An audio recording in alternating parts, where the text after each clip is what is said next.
ଗୋପବନ୍ଧୁ ପାଠାଗାର। ଗୋପବନ୍ଧୁ ପାଠାଗାରରେ ମହାବିଷୁବ ସଂକ୍ରାନ୍ତି। ରାଉରକେଲାର ଗୋପବନ୍ଧୁ ପାଠାଗାରରେ ମହାବିଷୁବ ସଂକ୍ରାନ୍ତି ଓ ଓଡ଼ିଆ ନବବର୍ଷ ମହାସମାରୋହରେ ପାଳିତ ହୋଇଯାଇଛି। ଏହି ଉପଲକ୍ଷେ ସଭାପତି ଇଞ୍ଜିନିୟର ନବଘନ ସାହୁଙ୍କ ଅଧ୍ୟକ୍ଷତାରେ ଅନୁଷ୍ଠିତ ଏହି ସଭାରେ ମୁଖ୍ୟ ଅତିଥି ଭାବେ ଇଞ୍ଜିନିୟର ଭାରତ ଭୂଷଣ ମହାନ୍ତି ଯୋଗ ଦେଇଥିଲା ବେଳେ ସମ୍ମାନିତ ଅତିଥି ଭାବେ ଇଞ୍ଜିନିୟର ଆଲୋକ କୁମାର ନାୟକ ଏବଂ ମୁଖ୍ୟ ବକ୍ତା ଭାବେ କବି ରାଜୀବ ପାଣି ଯୋଗ ଦେଇ ମହାବିଷୁବ ସଂକ୍ରାନ୍ତିର ମହତ୍ତ୍ୱ ସମ୍ପର୍କରେ ଆଲୋଚନା କରିଥିଲେ। ଶ୍ରୀ ପାଣି ତାଙ୍କ ବକ୍ତବ୍ୟରେ ମହାବିଷୁବ ସଂକ୍ରାନ୍ତି ଓଡ଼ିଆ ତଥା ଭାରତୀୟ ସଂସ୍କୃତିରେ ଏକ ବିଶିଷ୍ଟ ଦିବସ ବୋଲି କହିଥିଲେ।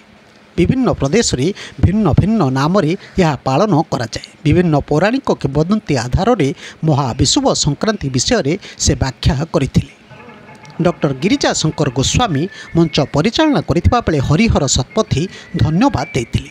ଶେଷରେ ଚିନ୍ମୟ ଇଂରାଜୀ ମଧ୍ୟମ ବିଦ୍ୟାଳୟର ଛାତ୍ରୀ ସ୍ପନ୍ଦିତା, ଶରଣ୍ୟା, ଆୟେଶା ଏବଂ ପ୍ରତୀଥ ମହାରୀ ନୃତ୍ୟ ପରିବେଷଣ କରିଥିବା ବେଳେ ଅନ୍ୱେଷା, ଅର୍ପିତା, କ୍ଷୀରାବ୍ଧି, ଶିକ୍ଷାରାଣୀ, ଦିଶ୍ୟାଶ୍ରୀ, ସ୍ନେହାରାଣୀ, ସାଇ ପ୍ରତୀକ୍ଷା, ସିଦ୍ଧିଶ୍ରୀ, ଆଲିସା ଏବଂ ସୌମ୍ୟାଶ୍ରୀ ଝୁମୁର ନୃତ୍ୟ ପରିବେଷଣ କରିଥିଲେ।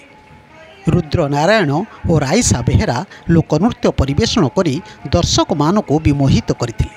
ଚିନ୍ମୟ ଇଂରାଜୀ ମାଧ୍ୟମ ବିଦ୍ୟାଳୟର ଛାତ୍ରୀ ଆଦିତ୍ରୀ ଦାସ, ଆୟେଶା ଏବଂ ସାଇ ପ୍ରାରମ୍ଭରେ ସାଇ ସମ୍ପୂର୍ଣ୍ଣ ମନ୍ତ୍ର ପାଠ କରିଥିଲେ। ଏହି କାର୍ଯ୍ୟକ୍ରମରେ ଲକ୍ଷ୍ମଣନାଥ ଦାସ, ହରିହର ନାୟକ, କୈଳାସ ଚନ୍ଦ୍ର ସାମଲ, ଦେବରାଜ ଗୌଡ଼, ମାନଭଞ୍ଜନ ସାମନ୍ତରାୟ, ପ୍ରୀତି ସାହୁ, ସ୍ନିଗ୍ଧା ସାମନ୍ତରାୟ, ଶକ୍ତିପ୍ରଦା ଜେନା, ସମ୍ପ୍ରତନୟୀ ସେଠୀ, ଚିନ୍ମୟ ପୁରୋହିତ ସହାୟତା କରିଥିଲେ। ବ୍ୟୁରୋ ନ୍ୟୁଜ୍ ଓଡ଼ିଶା କଥା। ଓଡ଼ିଶା କଥା ୟୁଟ୍ୟୁବ୍ ଚ୍ୟାନେଲଟିକୁ ଆପଣମାନେ ଦେଖୁଛନ୍ତି, ମତାମତ ଦିଅନ୍ତୁ, ଲାଇକ୍ କରନ୍ତୁ, ସବସ୍କ୍ରାଇବ୍ କରନ୍ତୁ ଓ ସେୟାର ମଧ୍ୟ କରନ୍ତୁ।